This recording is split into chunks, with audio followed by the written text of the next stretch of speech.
Hai guys, welcome to Teguh Story Channel. Apa kabar sahabat onlineku? Semoga sehat dan bahagia selalu, serta selalu dalam lindungan Allah. Di video ini, aku akan menceritakan kisah seorang wanita yang ditemukan tergeletak tidak bernyawa dan sudah mulai membusuk. Peristiwa ini terjadi akibat kisah asmara dua insan yang putus di tengah jalan.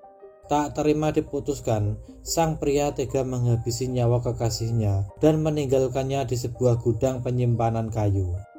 Mari simak videonya sampai habis ya sahabat onlineku.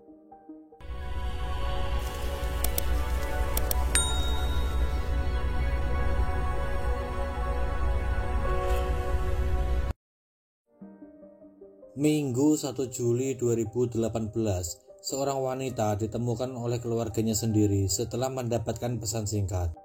Ditemani warga, wanita itu ditemukan tergeletak tidak bernyawa dan sudah mulai membusuk di sebuah gudang di Jalan Meruya Ilir, RT 2 RW 1, Srengseng, Kecamatan Kembangan, Jakarta Barat. Warga langsung berbondong-bondong untuk melihat jasad wanita tersebut. Warga juga lantas melaporkannya kepada polisi. Polisi juga langsung datang ke lokasi kejadian. Aparat kepolisian Resort Metro Jakarta Barat kemudian melakukan olah tempat kejadian perkara. Jasad wanita tersebut lalu dibawa ke Rumah Sakit Polri Kramat Jati, Jakarta Timur. Setelah dilakukan pemeriksaan, jasad wanita tersebut diketahui bernama Rina Casrina.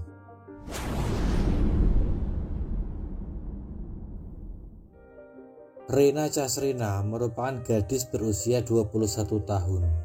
Rina tinggal di Jalan Kepaduri Asam Raya RT 6 RW 8 Kebonjeruk, Jakarta Barat. Rina sendiri bekerja sebagai petugas cleaning service di sebuah mal di Jakarta. Sehari-harinya Rina dikenal sebagai sosok yang pendiam, baik hati, disiplin, dan tidak pernah macam-macam. Diketahui Rina berasal dari Kuningan, Jawa Barat. Dia hijrah ke Jakarta bersama dengan ayahnya Amin dan adiknya Amir. Mereka tinggal di sebuah kontrakan kecil. Ayahnya bekerja sebagai penjual gado-gado, serta adiknya ikut membantu ayahnya berjualan. Sedangkan ibunya tinggal di kampung halamannya Kuningan, Jawa Barat.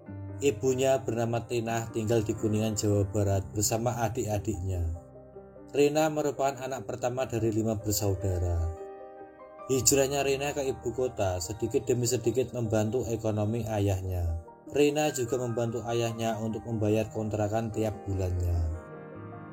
Singkat cerita, Rina bertemu dengan seorang pria dan menjalin kasih. Awalnya hubungan mereka berjalan baik-baik saja, hingga pada akhirnya hubungan mereka pun kandas juga. Namun setelah hubungan keduanya kandas, Rina kembali menjalin hubungan dengan kakak dari mantan kekasihnya itu.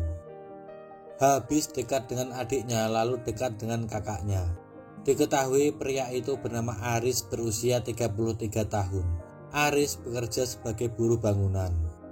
Aris dan Rina menjalin hubungan selama 8 bulan. Dan selama 8 bulan itu pula ada hal yang ditutup-tutupi dari diri Aris. Sebenarnya Aris ini sudah menikah dan mempunyai 1 anak, namun dia merahasiakannya. Selama 8 bulan itu, keduanya menjalin hubungan dengan baik. Bahkan menurut keluarga Rina, Aris merupakan orang yang baik dan suka membawa buah tangan saat berkunjung ke rumah. Namun ketika antar jemput Rina tidak sampai di rumah, melainkan sampai dekat gerbang saja. Di hari-hari terakhirnya, Rina mengungkapkan kalau dirinya sudah tidak tahan lagi dengan Aris dan ingin putus darinya. Hingga pada akhirnya Rina memutuskan hubungannya dengan Aris. Namun Aris tidak terima dengan keputusan Rina. Bahkan Aris juga mengancam Rina akan menyebarkan foto-foto telanjang Rina. Walaupun begitu, Rina tetap bersikukuh untuk putus dari Aris. Sampai tiba di hari terakhirnya sebelum Rina ditemukan tergeletak tidak bernyawa, Rina menemui Aris berencana menyelesaikan masalahnya dengan Aris. Dia ingin putus dari Aris secara baik-baik. Malam itu Rina berpamitan dengan ayahnya ingin ke ATM untuk mengambil uang. Akan tetapi dia tidak ke ATM, justru menemui Aris. Keduanya lalu pergi ke sebuah gudang penyimpanan kayu, di mana tempat itu merupakan tempat kerja Aris yang saat ini sedang dibangun. Sesampainya di gudang itu, Aris lalu mengajak Rina masuk ke dalam gudang. Di dalam gudang, Rina mengungkapkan semua isi hatinya kalau dia ingin putus dengan Aris secara baik-baik. Aris juga mencurahkan isi hatinya dan meminta maaf kepada Rina. Namun tetap saja Rina ogah untuk kembali menjalin kasih dengan Aris. Rina yang bersikukuh membuat Aris naik pitam. Aris lalu membenturkan kepala Rina ke tembok, kemudian mencekik dan menginjak-injak leher Rina hingga Rina menghembuskan nafas terakhirnya. Setelah dilihat Rina tidak bernafas lagi, Aris kemudian menutupi wajah Rina dengan karpet. Setelah itu, Aris kabur dengan membawa barang berharga milik Rina cas Rina. Menurut Aris, hal yang membuatnya sakit hati adalah status WA Rina yang isinya, "Udahlah, kalau gini terus kita bubar saja." Kata-kata bubar itulah yang membuat Aris sakit hati. Dengan membawa barang berharga milik Rina seperti ponsel dan lainnya, Aris lalu kabur ke Indramayu. Aris juga telah menjual motornya. Dengan berbekal uang hasil jual motornya, Aris lalu menghilangkan jejak dengan pergi ke Lampung. Saat pelariannya itu, Aris memberitahukan kepada keluarga Rina melalui pesan singkat kalau Rina sudah tidak bernyawa di sebuah gudang di Jalan Meruya Ilir, Srengseng, Kembangan, Jakarta Barat. Setelah mendapat kabar tersebut, Amir, adik Rina bersama 2 anggota keluarga bergegas menuju lokasi ditemukannya jasad Rina. Saat ditemukan keluarga, kondisi Rina sudah tidak bernyawa dengan posisi tubuh telentang dan mulai membusuk. Terdapat luka lebam di bagian wajah Rina yang diduga akibat benturan benda tumpul. Di leher Rina juga ditemukan bekas luka cekikan. Saksi mata menyebut peristiwa pembunuhan itu berlangsung senyap. Namun gerak-gerik Aris begitu mencurigakan usai membunuh Rina. Hal tersebut diungkapkan seorang warga bernama Parno yang tinggal tepat di sebelah gudang tersebut. Menurutnya, saat itu dirinya tidak mendengar suara-suara aneh dari gudang yang menjadi lokasi ditemukannya jasad Rina. Parno melihat raut wajah Aris terlihat panik. Parno lalu menanyai Aris apa yang sebenarnya terjadi. Aris terlihat terburu-buru saat menjawab pertanyaannya dan mengaku tidak ada yang terjadi, semuanya berjalan seperti biasa. Menurut Parno, Aris hanya mengatakan dirinya ingin bertemu dengan seseorang bernama Hamid, pemilik gudang tersebut, untuk meminta uang dan langsung pergi meninggalkannya.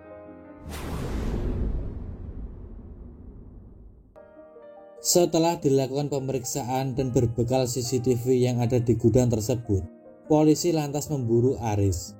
Pada tanggal 3 Juli 2018, polisi berhasil meringkus Aris di Lampung dan membawanya ke Jakarta. Aris ditangkap di sebuah rumah di Jalan Kiai Haji Galib, Lampung. Saat hendak digelandang, Aris berusaha melarikan diri. Dengan terpaksa, polisi melumpuhkan Aris menggunakan timah panas. Saat diperiksa, Aris mengungkapkan kalau dirinya masih sayang kepada Rina. Dia juga enggan untuk putus dengan Rina. Dan Aris juga mengaku menyesal dengan perbuatannya itu. Aris juga mengaku kalau dirinya memang memiliki anak dan istri.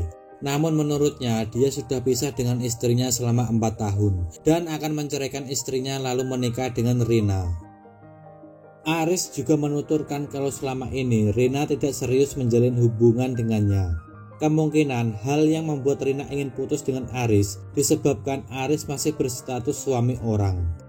Selain itu, Aris mengaku membunuh Rina dengan alasan agar Rina tidak dekat dengan laki-laki lain selain dirinya. Akibat ulahnya, Aris dijerat dengan pasal berlapis. Masing-masing dijerat dengan pasal 338 KUHP pembunuhan berencana dan pasal 365 KUHP tentang pencurian disertai kekerasan dengan ancaman maksimal 20 tahun kurungan penjara. Penyesalan hanyalah tinggal penyesalan. Tiada guna lagi rasa menyesal, semua sudah terjadi. Hukumlah yang menentukan. Akibat dibakar api asmara, sampai akhirnya terkuburlah cerita cinta 2 insan manusia. Semoga Rina Casrina tenang di alamnya dan keluarga yang ditinggalkan diberikan ketabahan.